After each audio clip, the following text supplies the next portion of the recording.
Hello. Today, the topic, mm, I think I know what I'm going with. Paper chasing. I'm gonna go with paper chasing, and the reason I'm gonna go with paper chasing is because I was listening to a couple of sermons today, and though they didn't touch on the subjects, for some reason, after I listened to, I think, the third or the fourth one, that came to my mind, and I was actually going to go with a whole different topic, but that kept staying with me, like really staying with me. So I figured this is the way that the Holy Spirit is trying to guide me, so that's where I'm going. Man, what do I mean by paper chasing? What I mean by paper chasing is those of us, and I say us because we're a family, we got to work this thing out together. Those of us who are money obsessed. You know, I got to get this money. I got to make this money. I got to have this money. I want to have millions of dollars in the bank. It's all about that. Or those of us who are chasing the marriage certificate. My friend is married. My homeboy's married. I want to be married. So we're chasing after that. And with no real guidelines to it. We're just going after wherever we think it is. That's where we're going. And the issue with that is this. One thing I've learned about chasing money from watching other, because I've never been a money chaser, and I've never been really interested in it outside of when I get a bill, I want to like to have it, to pay it. Other than that, it just doesn't really mean much to me. Again, unless I'm helping somebody, like somebody needs something and I'm making, do something for them, or if I'm out somewhere, don't have to know the person, but sometimes a person can be in need, and it's going to feel good. Just to be able to assist them in whatever their need is, whether it's a hug, whether it's just a talk, whether it's financial, whether it's food, whatever it is, So anyway, back to paper chasing. If you're chasing paper, if any of us are chasing paper, we're going to continue to chase it. So we might as well join the track team and just keep running around the track because it'll never end. It's a never-ending thing. And the reason why it's a never-ending thing is this. When people go after paper chasing, and running after money, what happens is a lot of times there's no real destination for the money. So when they get it, the money goes as quick as it came, and then they're still running after more. And they're easily, we're easily distracted when it comes to that. We're easily distracted when we're chasing money, because whatever we believe that money is attached to, that's where we're going. And a lot of times when we catch it, we realize, wait a minute, this didn't really do what I thought it was going to do. This not really having me feeling like I thought it was going to feel. So again, it has to have a destination. And one of the things that, let me say this, that Jamie Foxx said that I thought was so profound was, he said a long time ago when his career was just, kind of, as they say, jumping off. And what happened is, he said that he never chased money.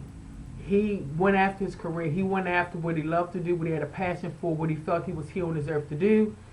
And by him doing that, the money came along with it. So he didn't have to worry about it because it was just there. And I thought that was good to say, because when I was, I did some research a long time ago, and I came across it again, and it just reminded me when God talked about prosperity. And he talks about it in Jeremiah, and I'm not going to quote it because the scripture, because I'm not a biblical scholar, so I can't just throw a lot of it out there. But I know it's in Jeremiah 33 somewhere. So nevertheless, I'll have it at the bottom by the time I post this video. I'll have it up for you. And anyway, God is talking about, I'll give you health, healing, abundant prosperity, and safety. And the thing about it, when we're chasing after money and we get it, there's no safety. It's nothing that's going to keep us safe because we're going after it. It's not something that God is sending us that way. Because if it is, we wouldn't have to chase it. We just have to do what we need to do and the money will come. So there's no safety to it. And because there's no safety, anything can happen to it.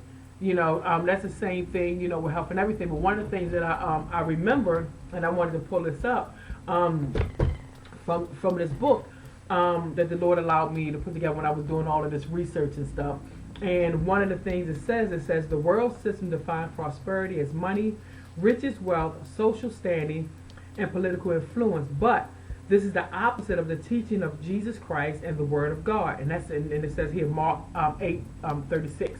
And that's down there, so I have to remember that. So nevertheless, I should know it, but nevertheless, and what it says is the kind of prosperity is much more than money.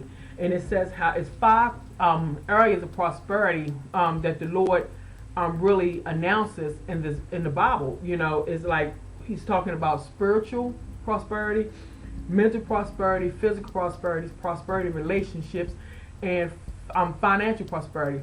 Did you hear that? Spiritual, mental, physical, relationships, finances. Finances is last. So that tells us finances is not important as we think it is.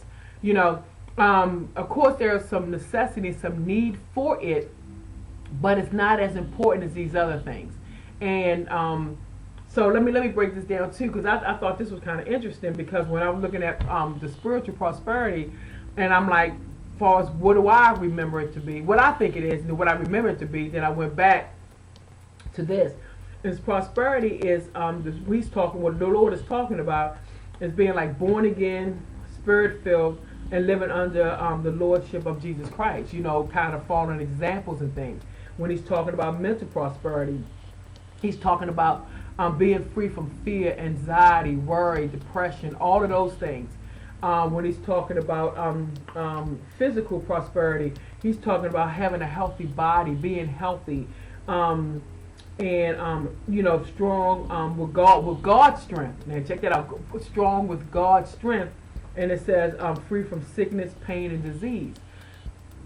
Prosperity in relationships. It means to have the blessing of God in all of our relationships, whether it's family, whether it's co-workers, whether it's friends, associates, whatever it is, and even hangout buddies, to have it blessed by God. So, and then when I get to financial prosperity, it just means living in abundance of God. Meaning that not only are we doing what's needed, helping the poor, you know, our tithing and doing things like that, and making sure our bills are paid. Because think about this: when you see people paper chasing and they living large, most of them they got a lot of bills because stuff is leased, stuff is rented, nothing is owned. So they got all these bills. So you have this money, but you got these bills. So what freedom did you get from chasing it and catching it? So again, it goes back to you catching it, we catching it. I'm just saying, whoever it is, and we realize it's not doing what we thought it was going to do. So we have to be very careful, even those chasing the marriage certificate. A lot of times, people are chasing it because they want security. They don't want to end up alone. They want somebody to kind of take care of them. You never really have. This is what gets me. You rarely ever see someone like, not saying they don't, but you don't see it enough where a guy look at a woman and he's like, wow, she's got herself together. You know, she's keeping herself well. Not that she's a perfect 10, but she's keeping herself well.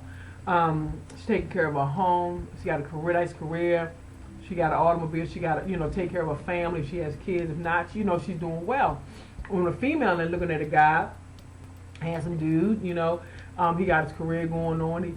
He's loving guy. He's doing this and, doing that. And instead of hearing what we're supposed to hear, we hear like, wow, she got going on. I probably could ride that car. She probably let me ride that car.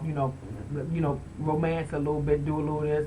Same thing with a female. I look like this. I know he gonna let me have this and do this. Instead of saying, what happened to, wow, this person got their life together, and I got my life together. Well, we can bring that together. This is what God has, and if we bring this together, this can be some powerful stuff. We can really do a lot in this world. What happened to those things? You just don't hear that enough. You just don't hear that enough.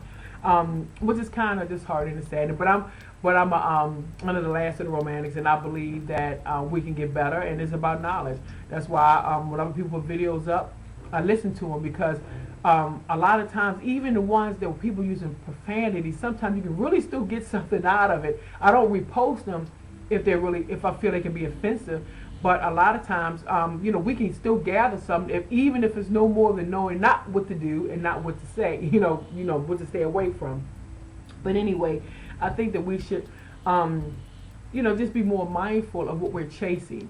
We got to be more mindful of what we're chasing. Is this something that we're doing because of what we've seen on TV, or what my homegirl is doing? What is the real reason? Because when it comes down to it, whatever you got to do to get that money that you're chasing, would you do it if you never got any money? That's the question. That's the real question. Because if you are doing whatever you're doing, whatever any of us doing right now, would you do it without being paid to do it? And if you are, okay, that means you got a passion for it, you got a love for it. It's something that more than likely is part of your purpose, or even your purpose of what God put you here to do. But if you're doing something and you would not do it if you did not get paid to do it, and you have to reevaluate either, is this really what I'm supposed to be doing in life, or is my understanding and my thinking process a little flawed, and that's why I'm not able to get where I need to be or where I want to be and get it secured. Because God is only going to secure what He approves. It's simple as that. He only going to secure and protect what He approves. So we out here, and it's not like so we have to be all like robots and not having fun and stuff. But it's just a way we have to do everything. Everything is about decency and order. So I just wanted to kind of put that out there. I'm looking at the time. Sorry, it's a little longer than I thought. But anyway, I just wanted to put that out there because sometimes, even with myself, sometimes I just need reminders or something. So even if it's nothing that I'm doing, sometimes I still need that reminder that don't get caught up. Don't let yourself get close to this, and watching our environments and who are around us, because a lot of times we go in directions that we would never go in because of the environment that we're in. So just be mindful. Don't chase something that God has. Well, like I said again, God is not going to tell you to chase something. He just ain't going to do it. So anyway, just be careful not to go chasing anything. Find your purpose. Find why you're here. Find your gifts, because God even said your gifts will make room for you. I'll provide all your needs. This is His word, and He's doing it. I'm living proof of that, because a lot of things that has transpired in my life, even up to this point, there's no other way to explain it, but God has taken care of it. There's no other way. So I'm excited about all of that. So nevertheless, have a good day. Have a good week. And remember, don't go chasing it. If God has it for you, just follow in the path that you need to do it the right way. That way you'll get it, it's protected, and you can live happily ever after. Boop, boop. Bye-bye.